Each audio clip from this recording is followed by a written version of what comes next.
பாஞ்சாலி உன்னிடத்தில் சேலை கேட்டாள், அந்த பார்த்தனவன் உன்னிடத்தில் கீதை கேட்டான்.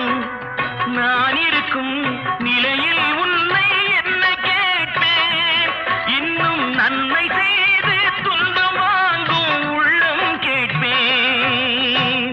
நன்மை செய்து துன்பம் வாங்கும் உள்ளம் கேட்பேன். ஆட்டுவித்தால் யாரோ